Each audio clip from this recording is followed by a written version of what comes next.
Hey, welcome back to the Business Hive podcast. I'm your host, Jess, here to spark actionable strategies and real breakthroughs that unleash your business's potential. Today, I'm going to talk about something that's been bothering me for a while, and that's bad networking advice. Specifically, the advice I wish more people would ignore. Because let's be honest, most networking advice is recycled, outdated, or just straight up useless. You've probably heard things like networking is all about who you know, or just get out there and shake hands. Or my personal favorite, collect as many business cards as possible. If you've been trying to network and feeling like you're spinning your wheels, it's probably because you've been following advice that doesn't actually work. So today, I'm going to break down the most overrated networking advice out there, and we're going to talk about what you should be doing instead. Let's go.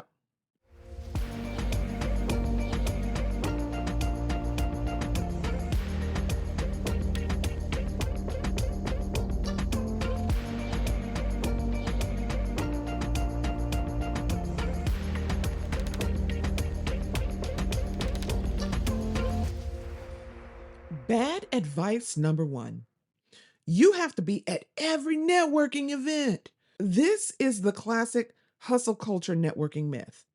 If you're not constantly showing up, you're missing out, right? But here's the reality: most networking events are full of people trying to sell to each other, and very few are there to build actual relationships because that's not a thing anymore. Instead of attending every networking event in sight, I want you to be more selective and more strategic. So before you agree to go to any networking event, I want you to ask yourself these three questions. One, is my ideal client or referral partner going to be there? You know who the best person is to purchase your products or services. You know who you cater to. You also know who your referral partners are, those individuals that also work with your target audience, but aren't your competitors. So essentially, the mustard to your ketchup. You know who those people are. Are those people going to be at this event? That's the first question. The second question: is this an audience that aligns with my business goals? So often, small business owners, medium business owners see every event as a networking event, meaning I can go there and I will find my ideal customer. However, you need to understand the purpose of the event. Is the purpose of the event to promote someone else's business? Is this a learning opportunity where, even though your target audience is there or your referral partners are there, they're there to learn something and not necessarily to network? You need to make sure that the audience that's there is aligning with your business goals. And then three, do I already know most of the people here, or is this a fresh room? Now, I'm not saying you don't want to go to events that are filled with people you already know, but you have to ask yourself, is this a good use of my time if I already know the people in this room, they know who I am and what I do? Now, I will say, if you have a new product or a new service, or you're just launching something, then going to an event that includes tons of people you already know and already know about your business is still a good thing because they may not know about your new offering. But 9 times out of 10, you're going to want to go to events that include a fresh room. Okay? People that you have not met before. So, if the answer to these questions is no in any way, then you need to skip it because you're better off having one meaningful conversation over coffee than shaking 50 hands at an event that won't move your business forward. Moving on, bad advice number two: always have a perfect elevator pitch. Look, I get it. The idea behind an elevator pitch is that you should be able to clearly communicate what you do. But Let's be real. No one likes being on the receiving end of a rehearsed sales monologue. I know I don't. Do you? Folks walk up to you and they're like, "Hi, I'm John, and I do such and such and such. I sell such and such and such. And this is why I do it. And this is where I came from. And oh my goodness, please stop talking." Instead, what I want you to do is stand out by making your introduction conversational and adaptive. What do I mean by conversational? It needs to be something that is naturally flowing within the conversation you're already having with the person. And adaptive means that it needs to adapt to the person that you're speaking to. Here's a simple formula that actually works. You ready? One, state who you help. I work with, and then the type of business or person that you work with. Two, mention the big problem you solve. They usually struggle with, and then the problem. And then three, share a quick result or transformation. I help them, and then state the outcome that you help them with. So let me give you an example. I help small business owners who are frustrated with getting leads that don't convert. I optimize their lead management so they get better quality clients and close sales faster. That's it. No forced sales pitch, just an open ended way to start a real conversation. So the next time somebody asks you, "Hey, what do?" You want to follow that short formula. State who you help, mention what the big problem is that you solve, and then share a quick result or transformation that you offer. Okay, bad advice number three, follow up with everyone you meet. This one drives me nuts, y'all.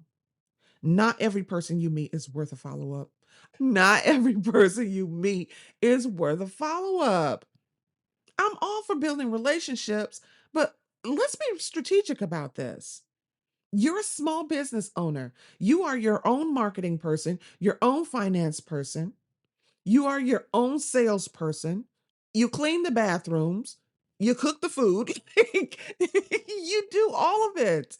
So instead of trying to follow up with every single person, focus on the high value connections. Now, please do listen to me when I say that. I am well aware of the tomfoolery that is going on social media about high value men and high value women. That is not what I'm talking about.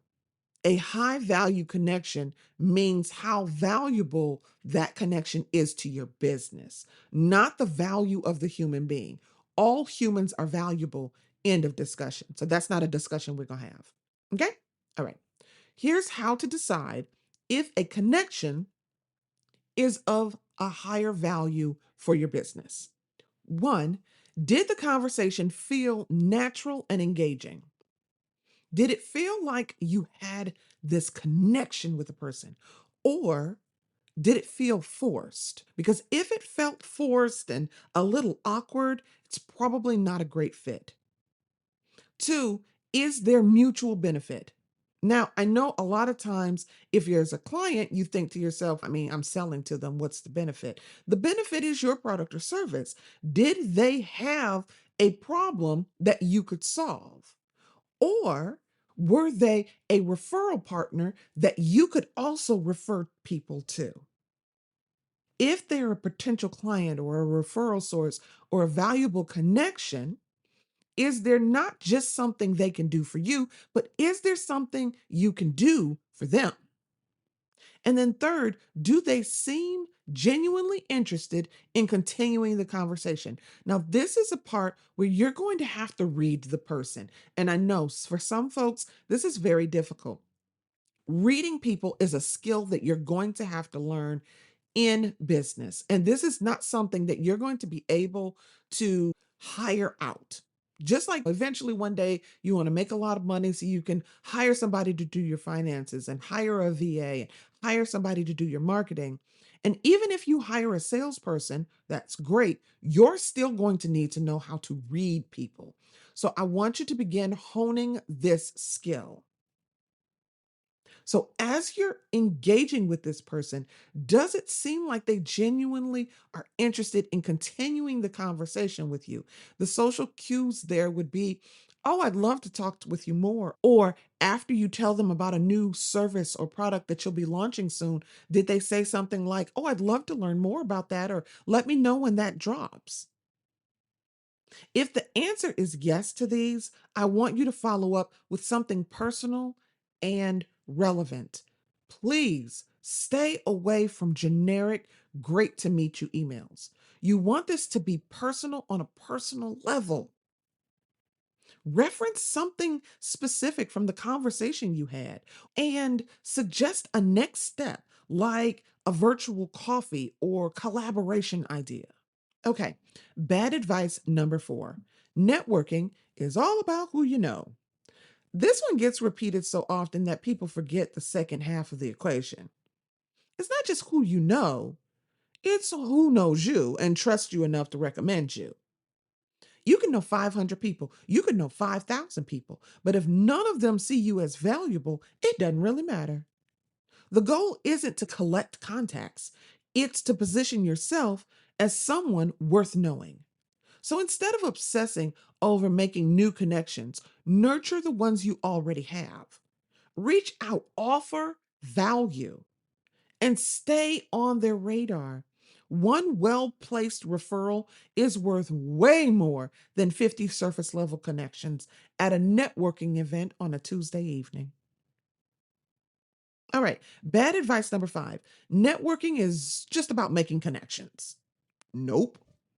Networking isn't just about meeting people, it's about positioning yourself as the go to person in your space.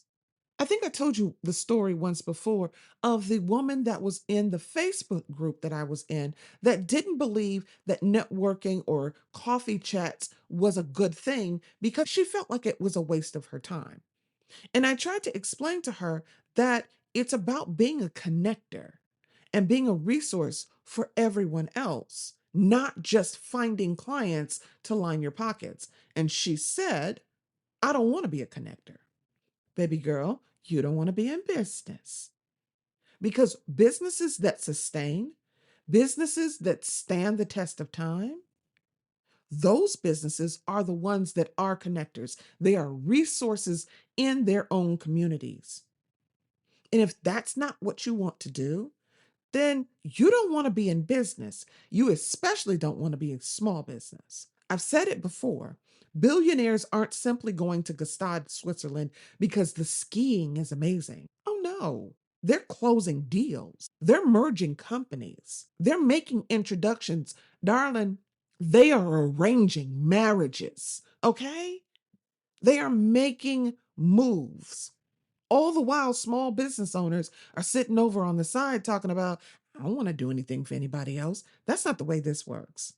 You must position yourself as the go to person in your space, as a resource in the people around you. That means creating content that's adding value. You want to be sharing insights and tips and strategies that position you as an expert. You want to be generous with your network.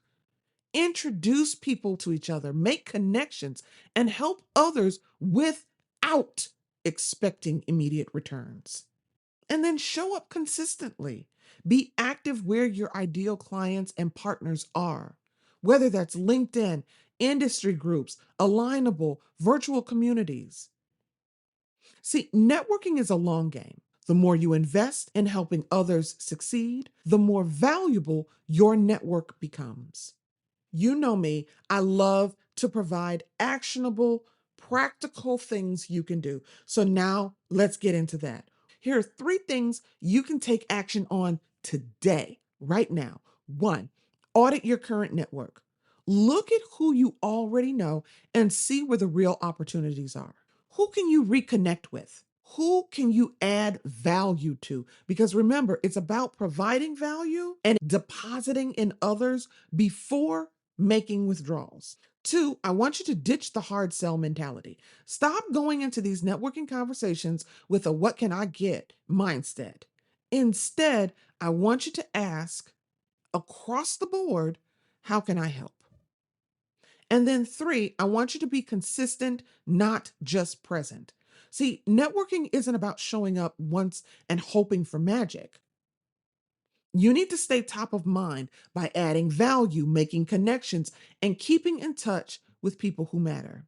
So, to wrap it up, here's what I want you to remember: not every networking event is worth your time, so be selective. You want to skip the rehearsed elevator pitch, make it conversational, make it engaging. Don't follow up with everyone. Prioritize valuable connections to protect your time. Networking is not about who you know, it's about who trusts and remembers you. And then focus on being valuable, not just visible. Networking isn't a numbers game. It simply isn't. It's a relationships game. When you focus on building real connections, instead of just collecting contacts, that's when you start seeing real results. That's it for today's episode of the Business Hive. Thank you so much for listening. And until next week, stay curious, stay consistent, and no matter what, do it afraid.